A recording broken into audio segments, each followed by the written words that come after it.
নির্জন পাহাড়ের কোলে শান্তির ঠিকানা কোলাখাম। সমুদ্রপৃষ্ঠ থেকে প্রায় ৬,২০০ ফিট উচ্চতায় অবস্থিত। মেঘ, পাহাড়, জঙ্গল এখানে মিলেমিশে একাকার।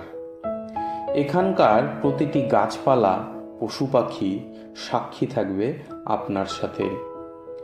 এখানে প্রকৃতি কথা বলবে আপনার সাথে। এরকমই শান্ত স্নিগ্ধ সবুজ পাহাড়ের কোলে বিরাজমান খুব সুন্দর একটি পাহাড়ি জনপদ কোলাখাম। গুটি কয়েক ছোট ছোট কাঠের তৈরি ঘর ও এই অঞ্চলের মানুষের সাধারণ জীবনযাপন আকৃষ্ট করবেই আপনার মন। হিমালয়ের পাদদেশে ছোট বড় মিলিয়ে অজস্র পাহাড়ি জনপদ আছে। সেরকমই একটি মনোরম ছোট্ট পাহাড়ি জনপদ হলো কোলাখাম। হাতে গোনা কয়েকটি নেপালি পরিবার নিয়ে গড়ে উঠেছে এই অপরূপ জায়গাটি।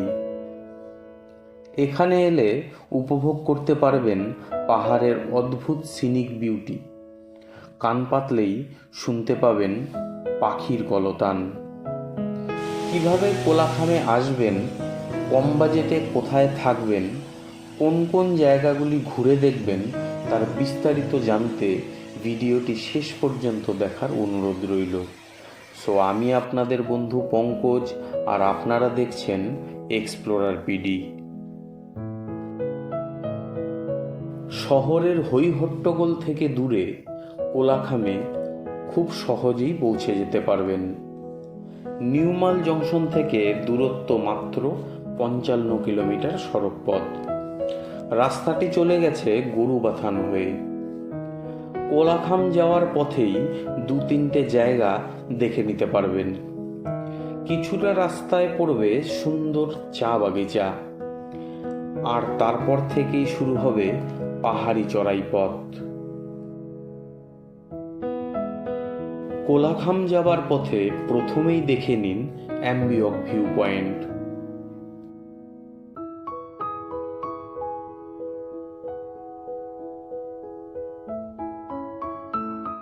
লাভা পৌঁছানোর ১ কিলোমিটার আগেই হাতের ডান দিকে পড়বে নেওড়া ভ্যালি চেকপোস্ট।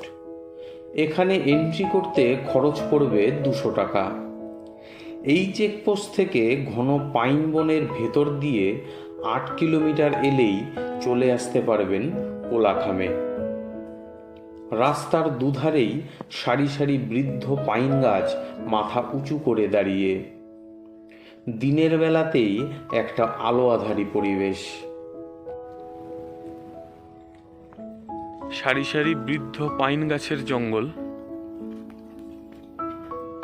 এটা কিন্তু সেই কার্শিয়াংয়ের ডাউহিলের থেকে কিছু কম না।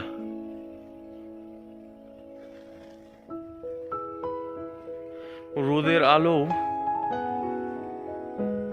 ভেতরে প্রবেশ করতে যেন এই পাইন বনের গাছগুলোর থেকে পারমিশন চাইছে।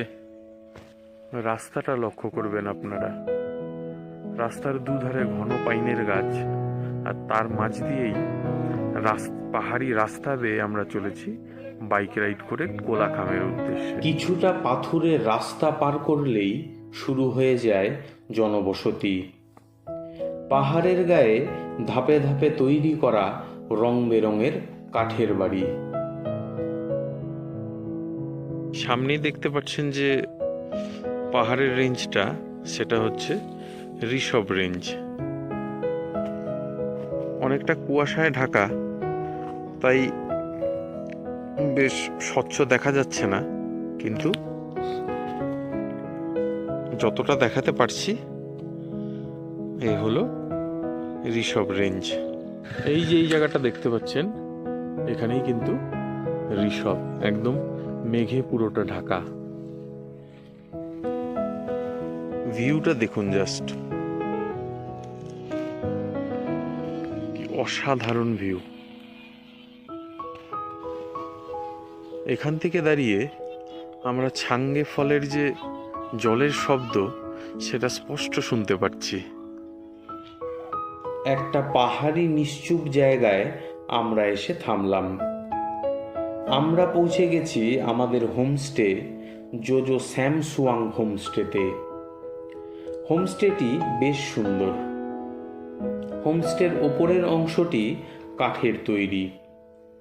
হোমস্টের ব্যালকনিতে বসে উপভোগ করতে পারবেন পাহাড়ের অপূর্ব সিনিক বিউটি।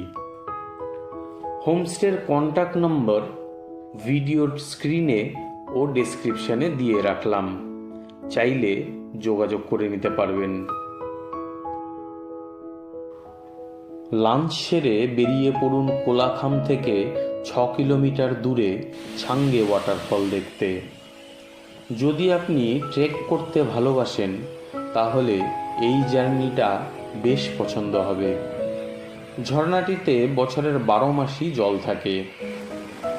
কোলাখাম বেড়াতে এলে একটু কষ্ট হলেও এই ঝর্ণাতে অবশ্যই আসুন। এখানে পৌঁছে সমস্ত ক্লান্তি ও কষ্ট দূর হয়ে যাবে। কি দারুণ জায়গাটা! এই যে দেখতে পাচ্ছেন, এটা একটা হিমালয়ান বার্ড। এই পাখিটার আমি নামও জানি না, কিন্তু কত কালারফুল দেখুন।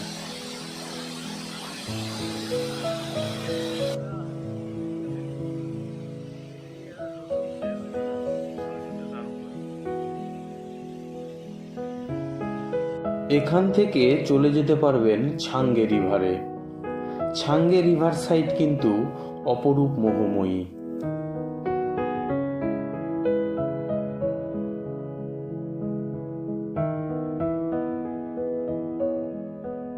এখান থেকে মাত্র 2 কিলোমিটার উপরে উঠলেই পৌঁছে যেতে পারবেন আরও একটি নতুন অফবিট ডেস্টিনেশন লুমচু গ্রামে।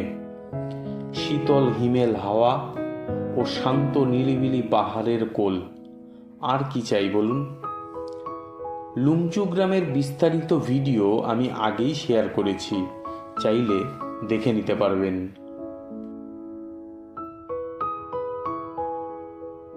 একটা দিন এখানে কাটিয়ে ঘুরে নিতে পারবেন মেঘের দেশ লাভাতে।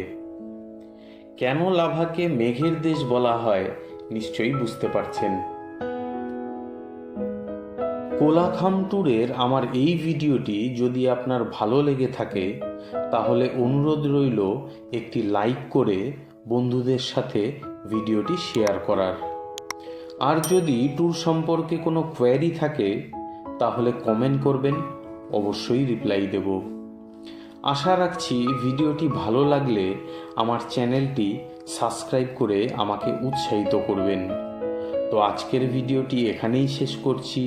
সবাই ভালো থাকবেন এবং সবাইকে ভালো রাখবেন।